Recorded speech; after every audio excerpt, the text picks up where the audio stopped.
Okay, so well, thanks everybody coming back, and we've had great lectures. We're going to have some more right now. Uh, the first lecture today is given by Professor Randy Babbitt, also in Montana State University. He's a professor of physics and director of Spectrum Lab, and so he's been he's won quite a few awards actually. He's got 81 papers, quite a few, 18 patents. That's really great, Randy. So you can tell we're talking to technology people. But at any rate, so he's. I think you and Joe have known each other for quite some time. Oh yeah, Uh, we're peas in a pod here. Peas in a pod. So at any rate, we're really happy to have you come here. This is, by the way, I just want to let you know, is John Howell hooked up here? I don't see him. Well, at any rate, I was talking to John Howell today, and he was one of our speakers lecturers yesterday, and he liked this so much. We're thinking about making a program, especially the thing with the honeybees detecting landmines. you know, something kind of global. But anyway, so maybe there's a spin-off coming out of this. And for the next year for the Day of Light celebrations. All right. So, at any rate, well, Randy, I'll just let you go ahead and take over here. So you're going to talk about coherent lidar and digital holography according to my schedule. That's Is the it? game plan. Yeah. You let them know whether they can ask questions. They can raise their Yep, hand. Okay. All no right. problem. Well, it's Let me all up to share. you. Yeah. Let me share screen here. Yeah, no problem. Just interrupting and asking questions. And you guys can hear me just fine. Is that correct? Yeah. All right. Let me get my screen shared. And which one do I want? Screen 2. There we go. All right. You see my yeah, full screen. Okay. Yep. All right. And then pop that one up here. All right. Okay. Hi, I'm Randy Babbitt, and as I said, interrupt me anytime with questions. Um, I guess Abdul will monitor that. Is that right? And just or someone will. Yes. Yeah. Abdul will keep track Yeah. of all Yeah. those I'll handle questions. it. Okay. Okay. Yeah. All right. So I am a professor of physics, been here 25 years, and I'm director of Spectrum Lab, which I'll talk a little bit about at the end, as well as a little bit about Optech and Montana optics companies, if we have time. And I'm going to talk today about coherent LiDAR and digital holography, which are kind of two distinct things. And in the end, I'll bring it all together. So I'm going to talk a little bit about LiDAR, direct versus coherent, to begin with. And as far as coherent LiDAR, I'm going to really concentrate on FMCW, frequency modulated continuous wave LiDAR, talking about the principles, advantages, and disadvantages. Chirp generation, which used to be a major problem, but it's now second nature these days.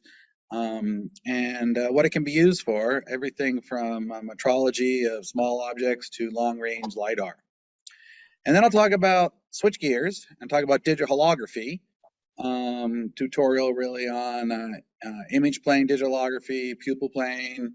When we talk about pupil plane, we need to learn a lot about optical wave propagation, so I'll go into that. How we get image recovery and how you can focus after the fact. After the recording, you can change your focus in holography. Some of the requirements, the signal to noise ratios and depth of field you get with digital holography. And then I'll talk about FMCW digital holography, which is something we've developed here at Montana State, which is a way of doing range selective digital holography, combining basically FMCW LiDAR with digital holography. So let's think about direct detection LiDAR, talk about that. And in general, what you do is you send out a pulse, and we'll call it an intensity pulse going out. It's could be just a pulse, it could be a modulated pulse, but something in time goes out, hits a target, and what you get in return is actually a convolution of what you sent out with the target's range profile. So you get quite a convolved return here, a complicated return. But if you send a pulse out and the target is just some flat surface that is small with respect to the range dimension, then you basically get a pulse back. And so we send out a pulse and we'll say that the pulse is only TP long.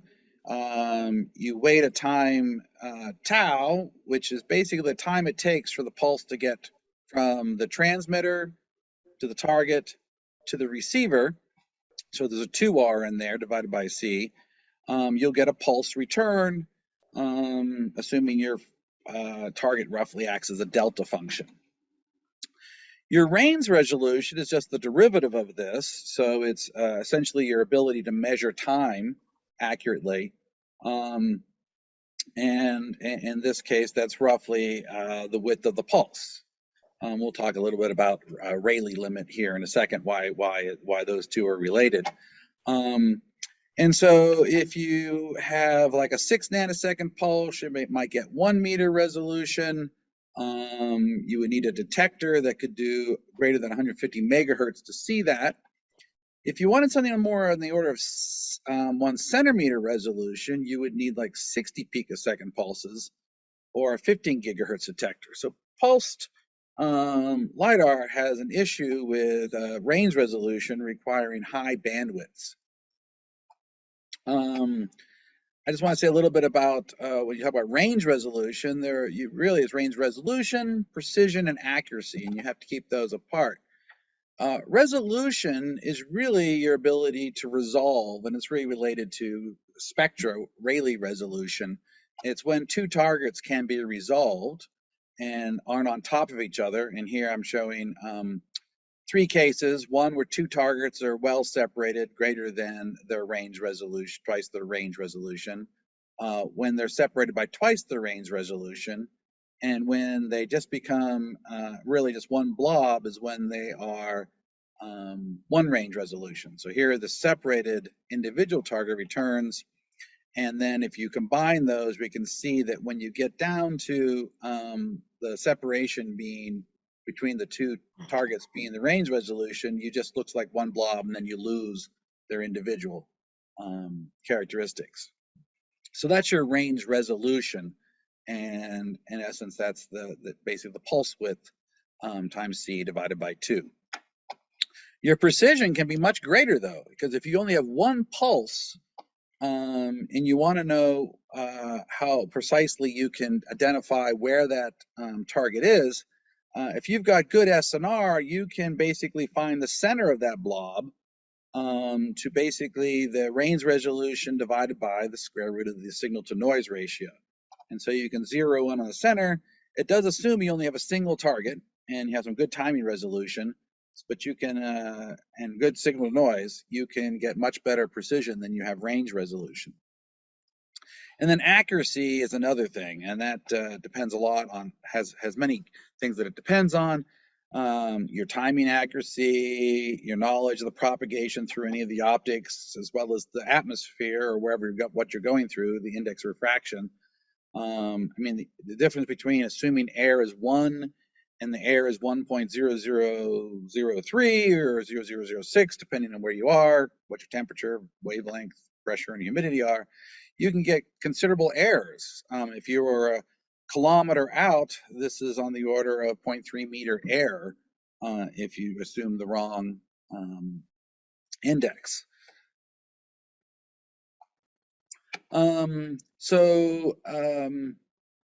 Now let's talk a little bit about direct versus coherent detection. Here is a light field with an amplitude. It's light field returning from a target. So you have an amplitude that's delayed by the round trip to the target. It's on a cosine background, a sinusoidal background, also delayed with respect to the target.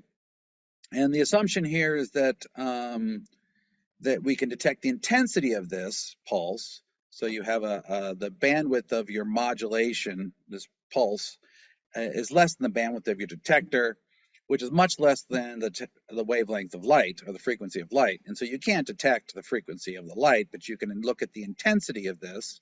And so in direct detection, that's what you do. A detector is really a square law detector, and what that does is it squares your optical field and then averages over the integration time of the detector, which is roughly one of the bandwidth of the detector.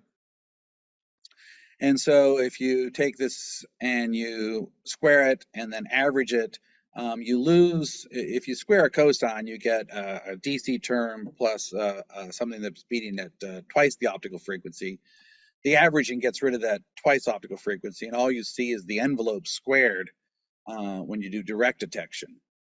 When you're doing coherent detection, you will mix the optical field with a local oscillator. So we'll take the delayed return signal and mix it with a local oscillator, which you define as a cosine. But typically we do this at a different frequency. It's heterodyne detection rather than homodyne detection. So we mix the return signal, which is at frequency of the laser, with a different transmit laser, with a different laser that is slightly shifted. And we look at the intensity of the combined signal.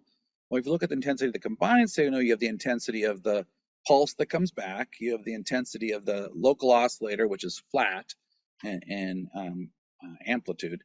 And then you have the combined term here, the FLO plus F laser term gets averaged out, so you only have the difference frequency. So you get a signal back with a beat on it that has an amplitude or an envelope that was the envelope of the return pulse. And so, and if your LO was much greater than your return, which is what you want when doing coherent detection, then you can ignore this term here, and you basically have a nice DC offset. You have an amplification here of the return signal. Up here you had AR squared. Here you have ALO AR. So you really get an amplification of the ratio of the amplitude of the LO signal divided by the amplitude of the return signal. It's on a optical carrier, which is nice because it's removed from DC, makes it a little easier to detect. And you can adjust this frequency so that it matches whatever detector you're using. And there's a phase term here, which usually we ignore, but it's actually interesting because one, if there's actually added phase, that can destroy your signal. But you can actually use this to do things like frequency shifted holography, or study vibrations or Doppler movement of a target. So this phase term can come in useful in many cases. So pictorially, here we have that this direct detection, you basically just have a blob coming back with the envelope squared of your return pulse. And the coherent detection, you still have the envelope, but it's modulating a cosine and riding on a DC background. So this is just a pictorial way of looking at what we were just showing before. So the one issue with that phase term is that if something is moving, if your target's moving on the order of lambda, that can switch that cosine from, if you go lambda over 4, switch the cosine from a sine to a cosine, which can be a problem because vibrations or movement can really distort your signal or diminish your return if you integrate it. But like I said, the nice thing about that is that that phase term can also give you Doppler measurements, velocimetry. You can, if the movements are small, you can actually study the vibrations of a target through that phase term. But I'm not going to get too much into that. I just wanted to mention that. So the signal to noise considerations, if you have direct detection, then your signal to noise is basically governed by the power of the return, the duration of the pulse that comes back, your quantum efficiency, Planck's constant, and the frequency of the light. And the noise is usually the simplest way to look at it. It's the shot noise, the square root of the return photons, plus thermal noise that's in band.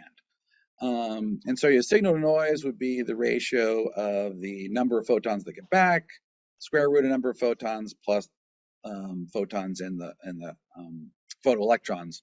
This is actually in photoelectrons, and the thermal noise. In order to get to the shot noise limited, you need to have your number of photons in your signal much greater, the square root of that much greater than the thermal noise. So you have to have very strong signals to cut back in order to be shot noise limited. When you're doing coherent detection, your signal is the square root of the number of LO photons times the number of return photons.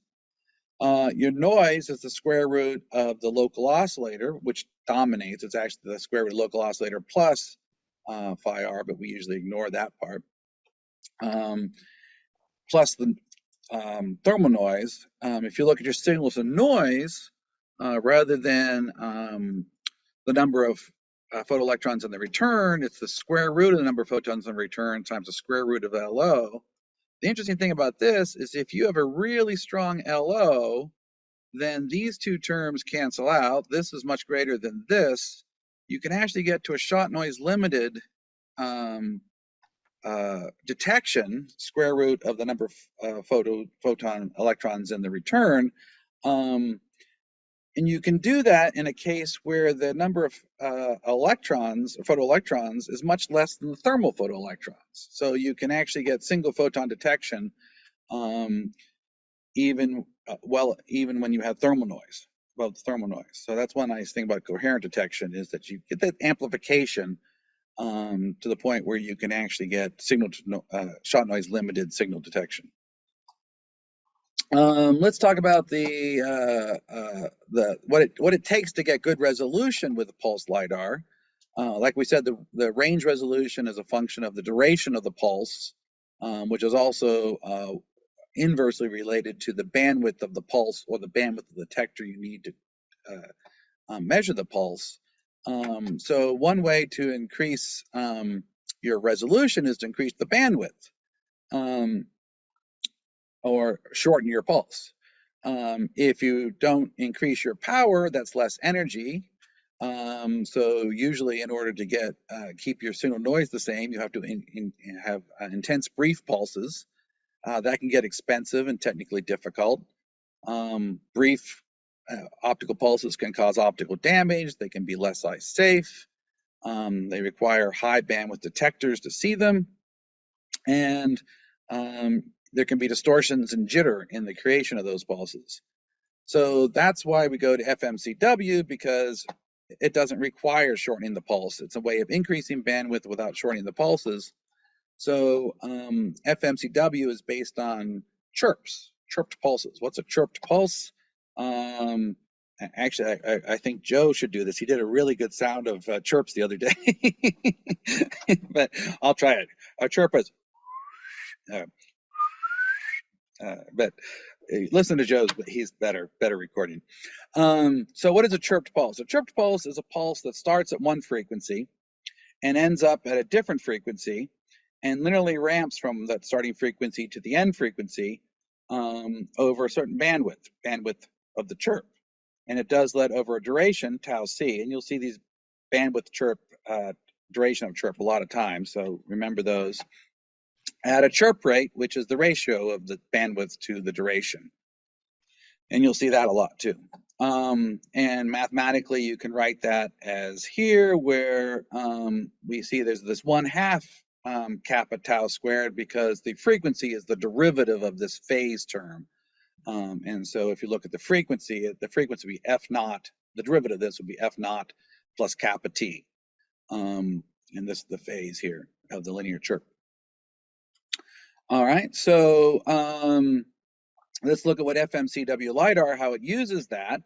If you send out a transmit pulse that mathematically looks like this, which is, by the way, I've converted to angular units here. So, so you have the frequency of the laser times time, and 1/2 times the chirp rate converted with 2 pi, tau t squared. The received pulse comes back tau later. So it's the same equation, but we're just with t minus taus in it. And then when you do the coherent detection, you beat those two together, which really is really just a subtraction of these two phase terms is what you end up with. And if you look at that, what's left over when you beat those two together and get rid of the high frequency terms, you spatially filter it or look at the intensity averaged a little bit. There'll be a term there'll be a phase term that's a function of the frequency of light.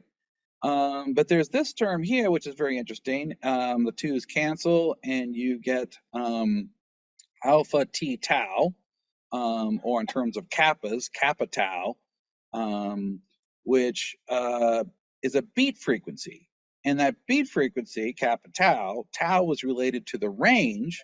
So you get this beat that is proportional to the range. So if you measure this beat frequency of the coherent detection, and you basically divide it by kappa and multiply it times c and divide it by 2, you will get the range. So that's how you basically convert FMCW signals. You take a, let's switch over here. You take a Fourier transform of the beat signal. And let me talk about this a little bit. Let me talk about the experiment first, or the typical setup is a chirped laser. You split that into a transmit and an LO. You send the transmit out through a circulator. A circulator is nice because the transmitted pulse goes out and the return pulse comes back on a different path.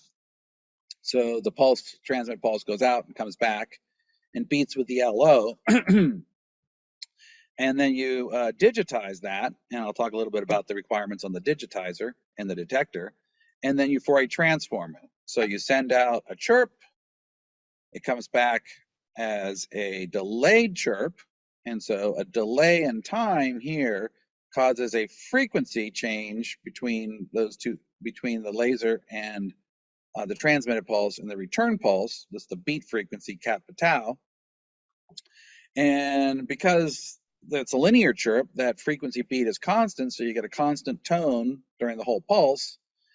And if you take a Fourier transform of that, you'll get a beat frequency that can be multiplied and converted to a range.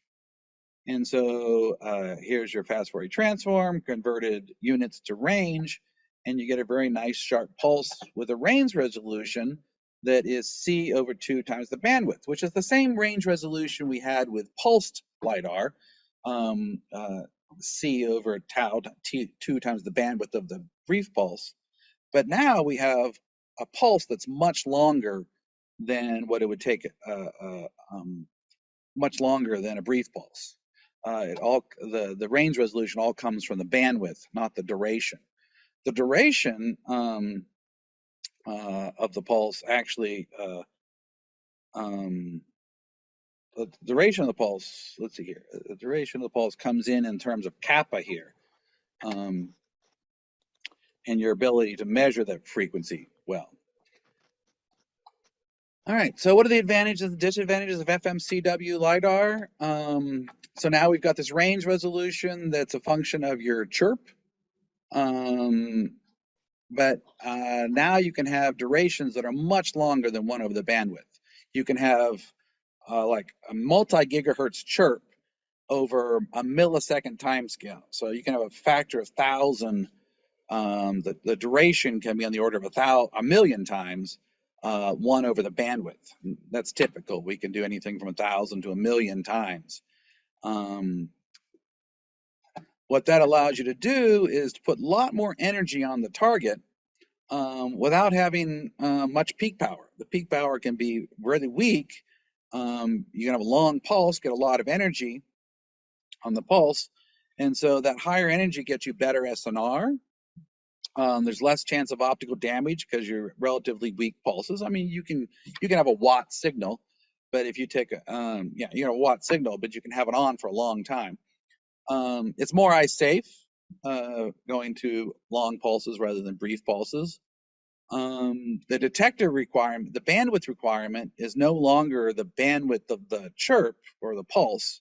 It's the bandwidth that allows you to get to measure the beat frequency. So you can have much lower bandwidths. You can get high resolution with you can get the equivalent of gigahertz resolution with the order of megahertz detectors.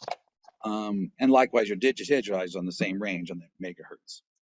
And because they're pretty well characterized, and I'll talk about that in a little bit, you have much less distortion or jitter. The disadvantage, well, they're a little more expensive and technically difficult to produce, but they're becoming ubiquitous. The amount of volume of FMCW sources is getting large, and there are new techniques to doing this. I'll talk about one technique, but they're more advanced techniques for producing FMCW laser sources. And so the cost is coming down and the performance is getting better. So when I first got to Montana State, I did nothing about LIDAR or anything like that. I was working on something called spectral holograms rather than spatial holography. And it's really a form of spectroscopy. We wanted to read out a material very quickly. I wanted a chirped pulse that could do 10 gigahertz in a millisecond. And it took 10 years to develop that readout capability. So I'm not going to go into this. I'm just saying that this is sort of the history. And one of the issues we ran into is chirp non-linearity. I mean, I was working with chirp pulses in the 80s, and you basically would ramp the current of your diode or change of grading. The problem is it wasn't linear. And so if the chirp isn't linear, so it's doing some path, and you send that out, and then you get delayed return, the beat frequency varies. You get a medium beat frequency, a big beat frequency, a small beat frequency, and what that does is it greatly broadens your peaks and reduces the height. So your signal is spread out, and therefore your range resolution is essentially destroyed. You can have a gigahertz chirp with meter type resolution, but because of the noise on it, you almost have kilometer errors. It's not good. And so Tom Mossberg was my advisor when I was a graduate student. His team came up with this idea of how to stabilize the chirp. You take a fiber delay, you take your chirp, and you beat it through this interferometer, and you measure the beat. And as long as it doesn't actually have to be stable long, but it has to be stable during the duration of the chirp. You take this beat frequency and you compare it to some reference beat frequency, and you feed that back so that the laser constantly keeps this beat frequency here the same as your reference frequency. So there's a feedback system, and that will linearize your chirp. We took that technique and advanced it to the point where we took a Picadilly laser, which can do terahertz, and so we were doing terahertz scans over milliseconds. So this was actually some work done by Pete Roos and Randy Riebel. Randy was one of my students, and Pete and Randy were working in Spectrum Lab. Pete's also a PhD graduate of MSU.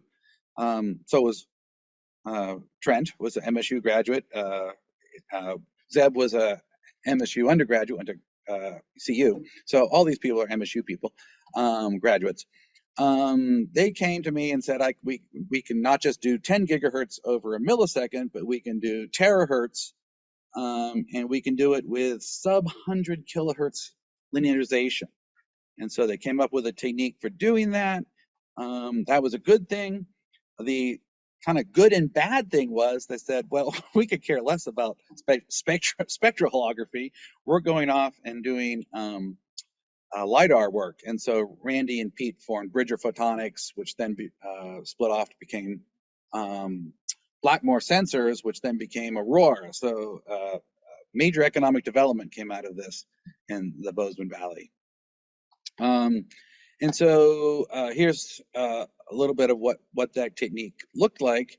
What the results are is that if you have take the Picadilly laser and just sweep it, and it's a grading-based laser, so it's really just sweeping a grading, and you look at the linearity errors, they are on the order of half a gigahertz. So if you just chirp the laser, you'll get half gigahertz errors as you chirp in time when it's unlocked. But if you lock it, that little noise right down there, and here's a blow up of that, you can get that noise down to on the order of 100 kilohertz or better.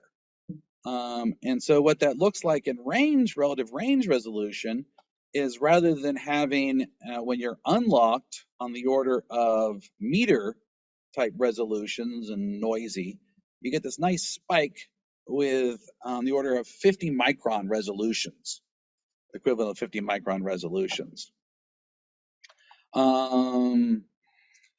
So here's an example of that 50 micron resolution on the order of a meter time scale, a meter distance.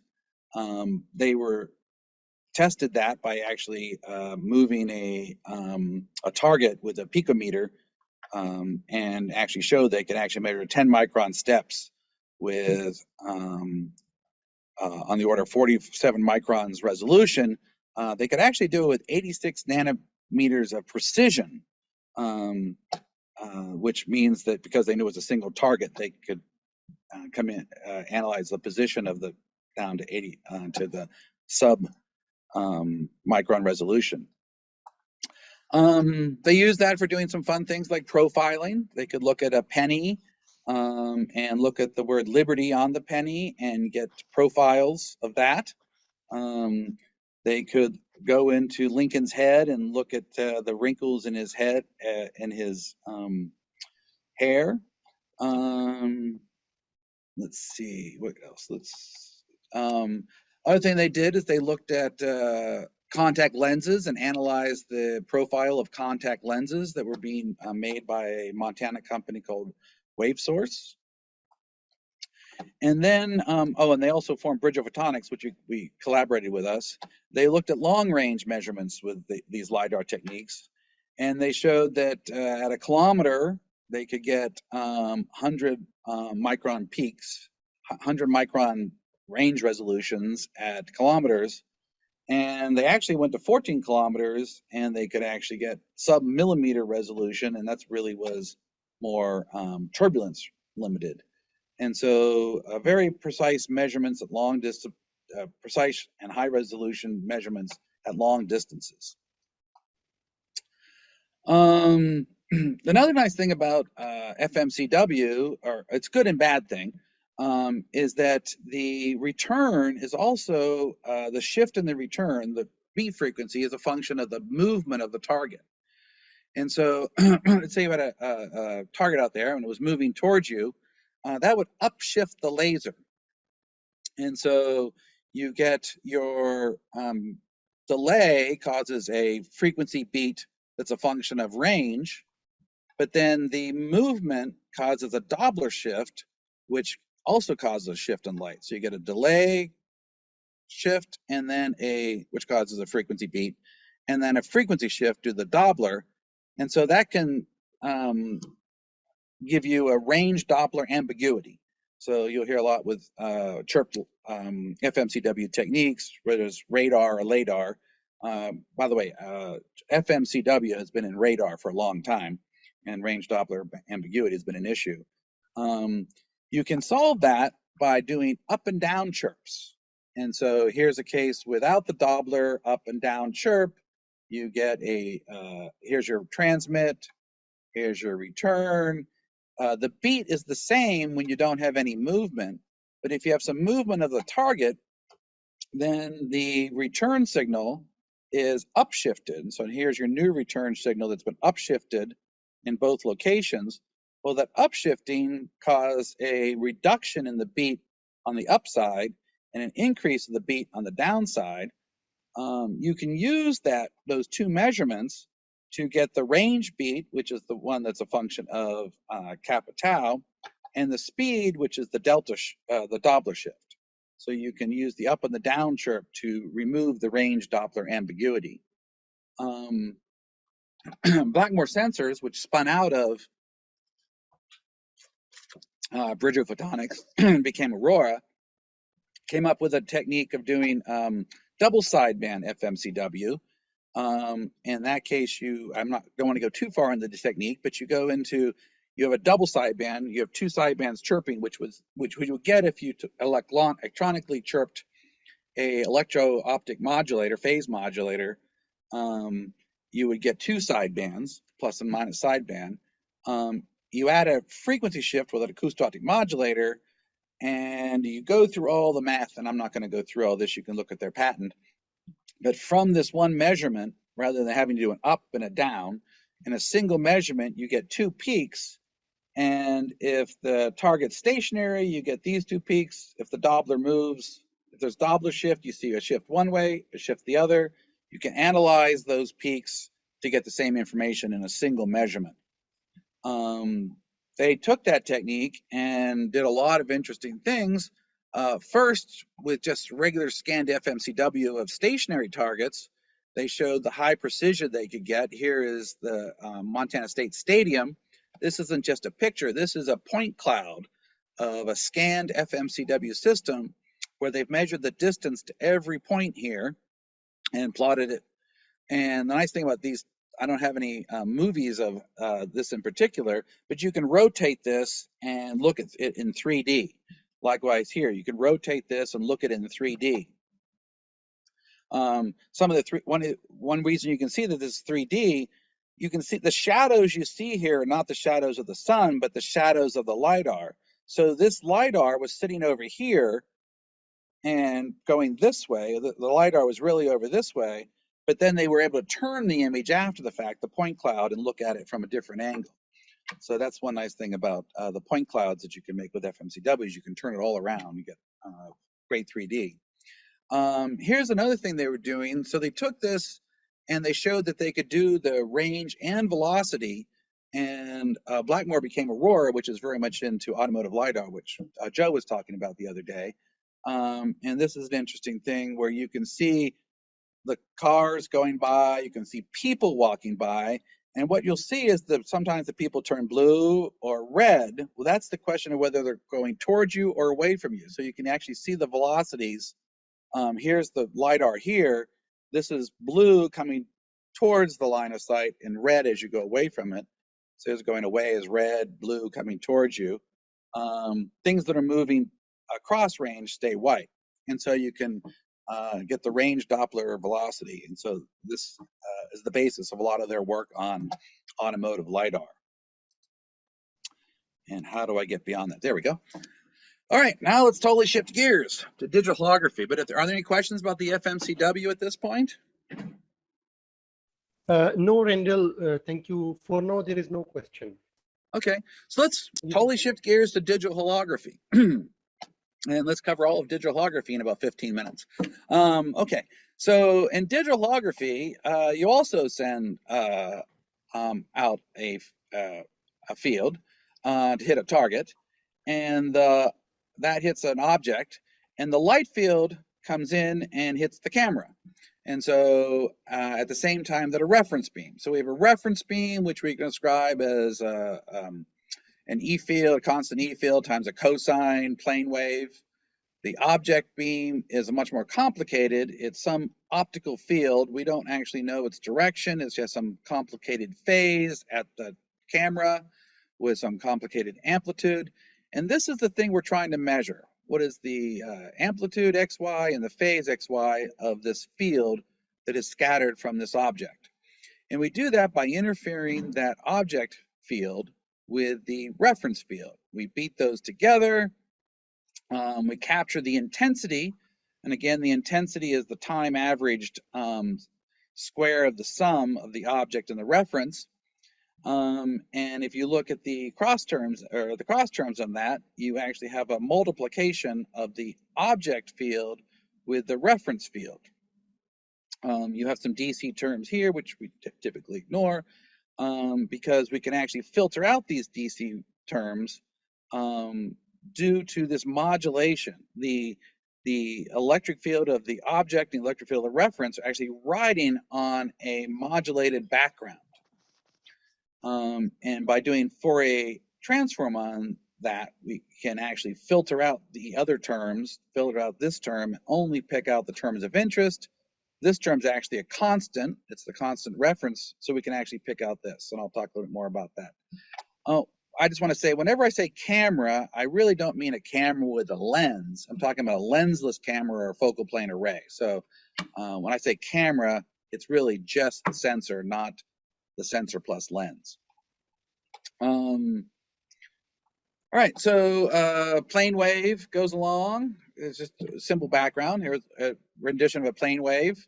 When two plane waves meet, they basically, you can see patterns here of high and low. Those are high intensity regions that form gratings with a periodicity that's actually a function of the angle at which the two meet and the wavelength of the light. When the reference beam and the object beam meet, they form thousands of gratings on the camera. And so there are two ways at which we can do the beating on the camera. We can either do it with no lens in the system, and that's called lensless holography, and also pupil plane, which means that really you're so far away from the target that you're really in the Fraunhofer or limit here, and you're looking at the like you're in the pupil plane. Or you can actually put a lens in and image the target onto the camera and do an image plane. I'm going to talk about image plane first, and then I'll talk a little bit and talk more about pupil plane. So an image plane, you've taken the target and you've imaged it onto the camera. You've formed a interference pattern that has an interference of the object with the reference, its complex conjugate, and then some DC terms. If you take that combination on the camera and you fast Fourier transform it spatially, two-dimensional fast Fourier spatial transform, what you'll see is that because of this K dot R term, this term shows up here, this term shows up there, and the DC terms show up in the center of your, in the Fourier domain. If you put a mask around this, blocking these two, or sorry, mask around this guy, blocking these two, and then inverse Fourier transform it, you get your target back. And the nice thing is you've actually got the target, not in intensity of the target, but you have the full phase information about the complex phase information about the target at that point. The setup looks a little bit different than what I just showed you. You take a laser, you want to polarize the light because when they meet here, you want them to meet with the same polarization. You form a reference beam and you want it nicely spatial filtered on the image. The better spatial filtering you get and the more uniform it is, the better the reconstruction. You take a transmit beam and you hit a target and then image that onto the camera. And then you record that, and then you do a lot of post-processing on that.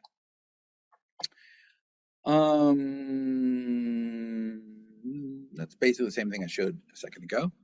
When you're doing, let's talk about, that's not image plane, this is pupil plane, I'm sorry, lensless pupil plane recording. So change that word to pupil. So in pupil plane, we had just talked about image plane. In pupil plane, there is no lens. What you see here is just a blur of the target hitting here, beat with a reference signal. So you take that blur of the target, beat it with a reference signal, and then what you do is you add in a phase factor, which we'll talk about in a second, that focuses the beam when you do a Fourier transform and actually produces the target. And then you can mask out that and you will get the real and image part. To understand this, we need to know more about how optical field propagation works. And what I'm going to talk about and very briefly is how to get from your object plane here, which we'll call U1, to the camera plane, which we'll call U2. And that's based on Huygens principle, that at every point becomes a spherical wave. And so a plane wave is really just a bunch of spherical waves that reproduce a wavefront. Spherical waves work the same way.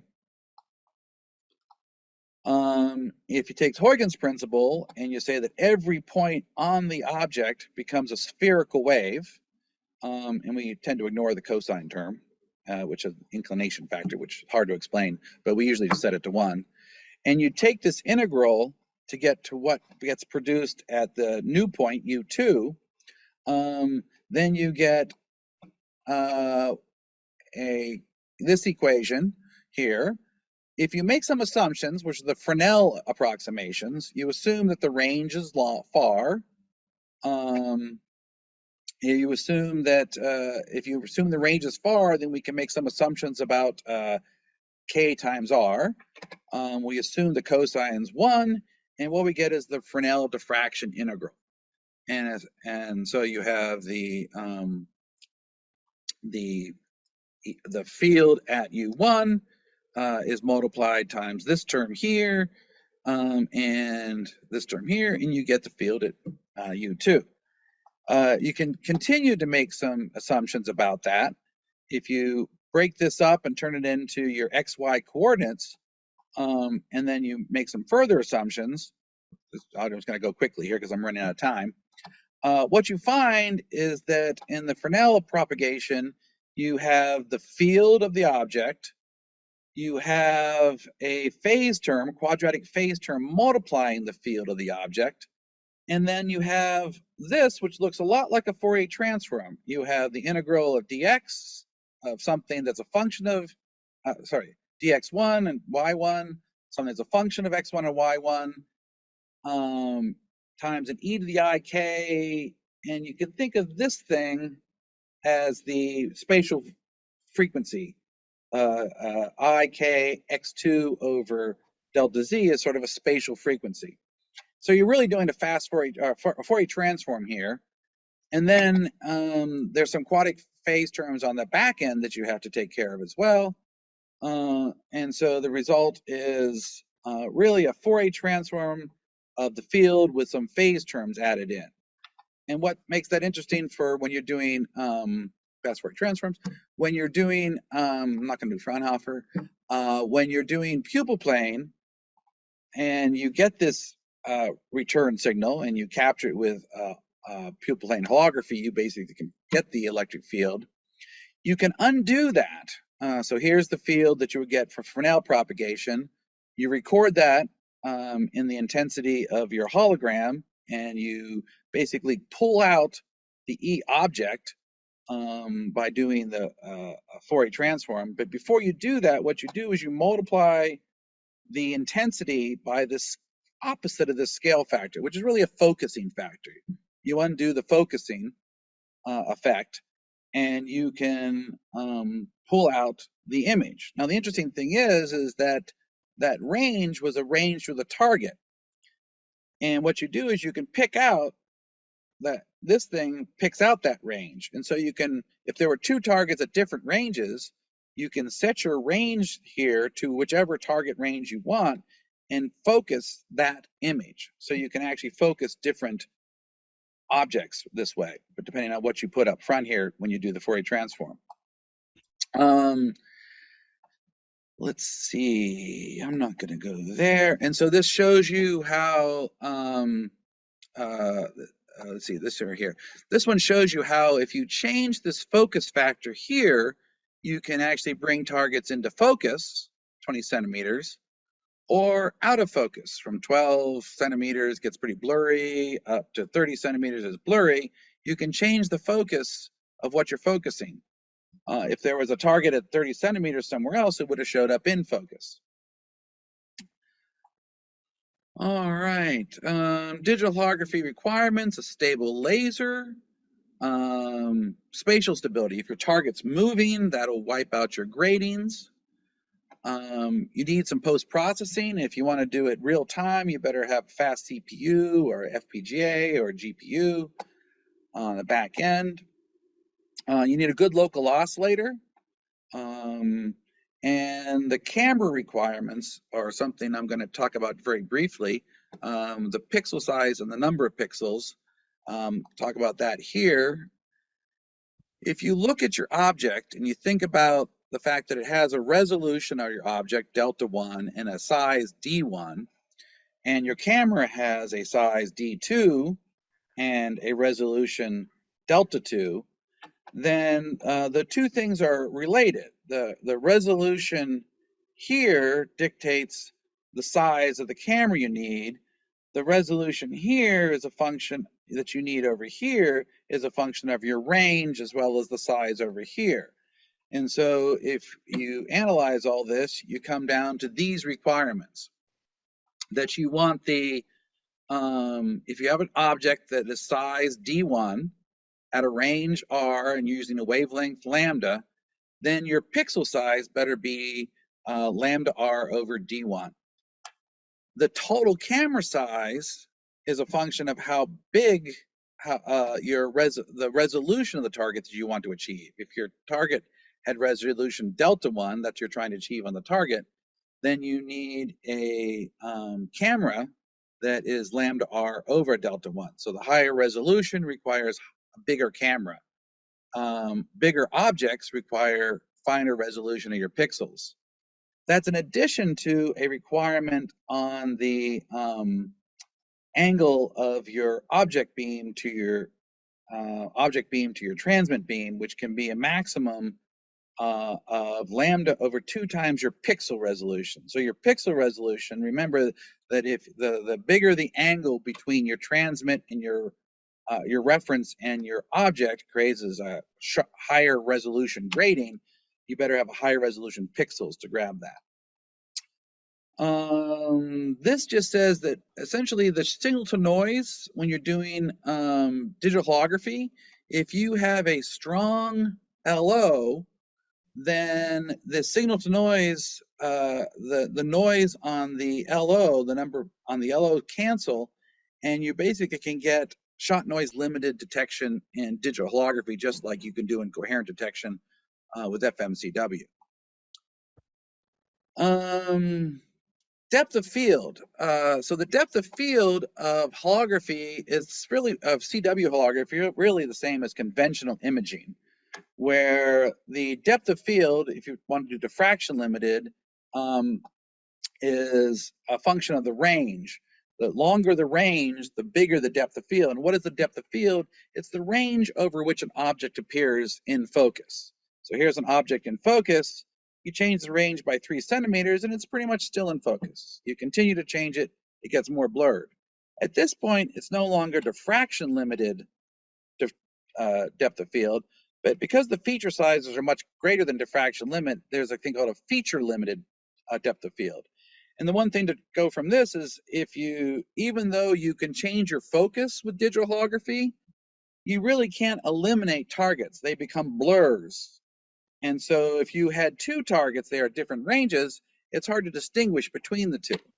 And that's why we combined Fmcw with digital holography, because we want to get not the depth of field that's of conventional holography, we want the depth of field of Fmcw LiDAR. We want to get this high resolution of Fmcw LiDAR.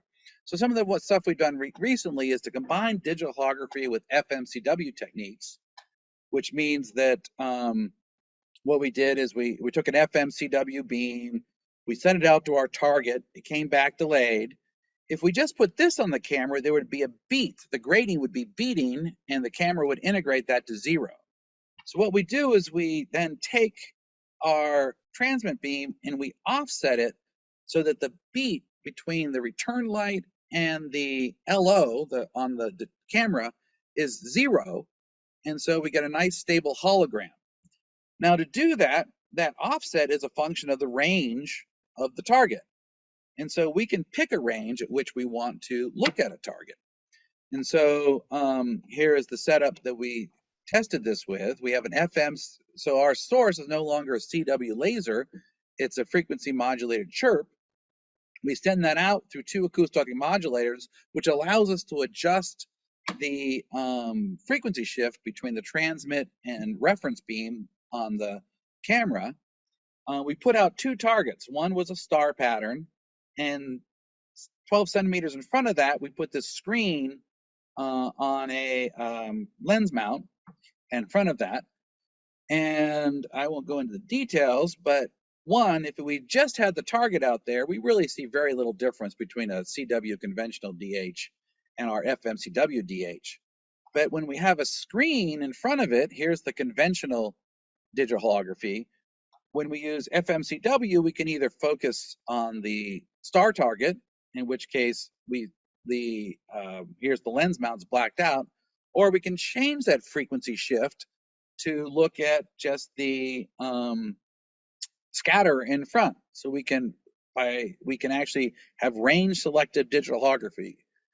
And these were about 12 centimeters apart. We have range selectivity here on the order of 2 centimeters, which in conventional holography you cannot get. The other interesting thing is that let's say you had a scatterer in front of your target, and here's a picture of that. Here's the conventional CW-DH, and what we see is we can barely see the star pattern here. But with the Fmcw digital holography, we can actually pick out the star, return from the star, and eliminate the scattering. And there you can actually you can see through the scatterer. Just a little bit about Spectrum Lab. We're part of Montana State University, about $1 million a year. We help develop and help commercialize and grow companies. We're part of the university, so we're not commercial ourselves. We work on both this coherent LiDAR and imaging, quantum networks, and some of the past work we've done has been on spatial spectral holographic microwave signal processors. Montana has on the order of 35 optics companies in Bozeman, with I think it's over 1,000 employees now. And so we kind of like to think of Bozeman or the Gallatin Valley as the photonic valley in the U.S. We have the most optics companies per capita, but we don't have many people. So when you divide by 0, you get a big number. So that's my talk. Any questions? Okay, thank you so much, Randall, for this wonderful and informative talk. So for the participants, anyone who wants to ask question, please raise your hand. Okay, I think there is one question from Shehzad Ali.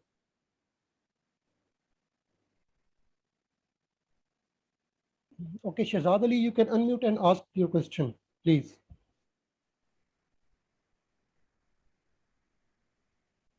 I'm not hearing anything. Okay. Okay, then the next question is from Liuru. Okay.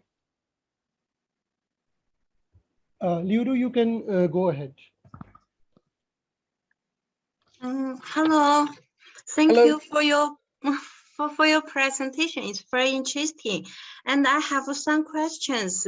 The first one is, how could we analyze the noise?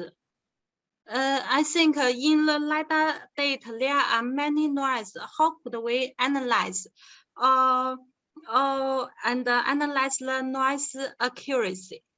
Thank you. How can you analyze the noise accuracy? Yes. Analyze the noise accuracy. How do you configure? How do you measure the accuracy at which your the system's working? Well, you have to have another way of calibrating your targets and knowing the range distances between targets. So that's one way to characterize the accuracy. Is that what you're asking? The accuracy of the system? Maybe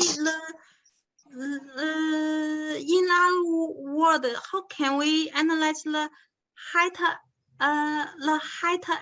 accuracy? Because you see, in the LiDAR, there are many, I think in LiDAR, in one place, there are many different point cloud. So how can we analyze which point cloud shows the real height? The only way to really do that is either compare multiple point clouds with one another and compare them, or use some sort of a reference to measure that. I think that's the only really way to measure the accuracy at which it's going. The accuracy is dependent on your chirp rate, and so you need a very accurate chirp rate, and that's usually done by comparing it to a reference or producing it digitally. Okay. Thank you. Thank you for your opinion. Thank you. You're welcome. Okay. Any other question from the participant? Please raise your hand. We still have 1 or 2 minutes, maybe. Well, while people are waiting to raise their hand, Yeah. Randy, so Tom Mossberg was your now- advisor? Yeah, he was my graduate advisor. Yes. Really? Okay. Okay, So, okay, so now he was, Shehzad. sorry? Oh, Okay, Okay, no, now we we have have another a- question. Yeah, yeah, okay. Shehzad Ali, you can ask now. Good lecture, and my question is, what is the distance distribution of random point in a clustered environment? What is the distribution? Let's say that again, please. Shehzad Ali, can you please repeat your question? What is the distance distribution of random point in a clustered environment? Random. I didn't quite. It's the transmission's being garbled. Can you say that one more time? The random. I got distribution of something. Shehzad, can you please say it slowly because it's a bit noisy from your side or maybe from the system. Okay, what is the distance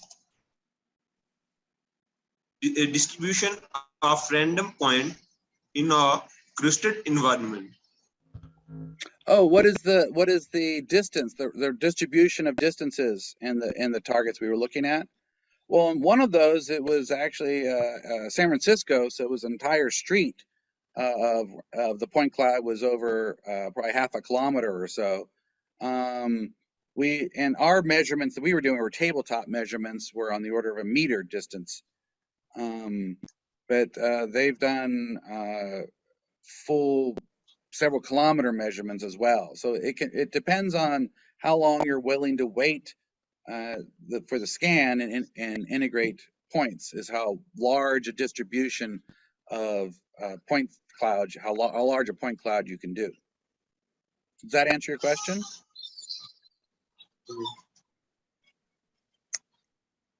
Shehzad, did you get your answer?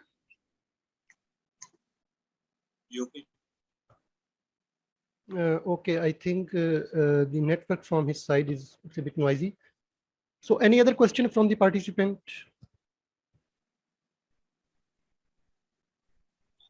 Yeah, I got Hugo. Yeah, okay. Yeah, Hugo, you can unmute and ask, please.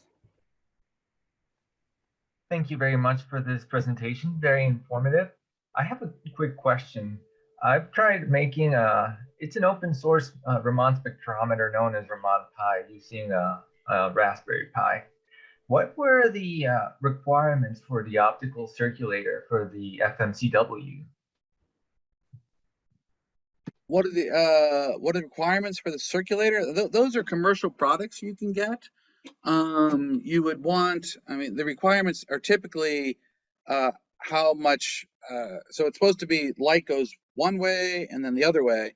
And it's the isolation that you don't want. If you're transmitting a strong beam, you don't want a lot of that strong beam directly going onto the return path. And so you want isolations of high oscillations of 30 dB or higher, typically in that respect. You want it to be able to transmit a lot of power, so you'd like to be able to put up to watts through those circulators. Am I answering the question you're asking there? Yes, I think for the optical circulator I had for the DIY Raman spectrometer, I had a serious power issue, which led me to believe that that was probably the main point. Yeah, what kind of powers are you putting through it? It was around 3 watts for a laser. Yeah, it gets into trouble around then, I think. Yes. Thank you very much. You're welcome.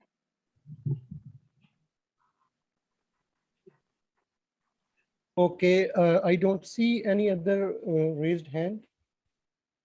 So now it's over to you, Joe. I guess we're going to take a picture really quick. I'm not sure how we're going to do that. Abdul, did you? I'm going to stop sharing. Okay. Okay. Now I think every participant, they should turn on their video cameras and keep it turned on for a minute because there are many participants. So I have to take the screenshots. first the first screen, then second, then third and fourth. So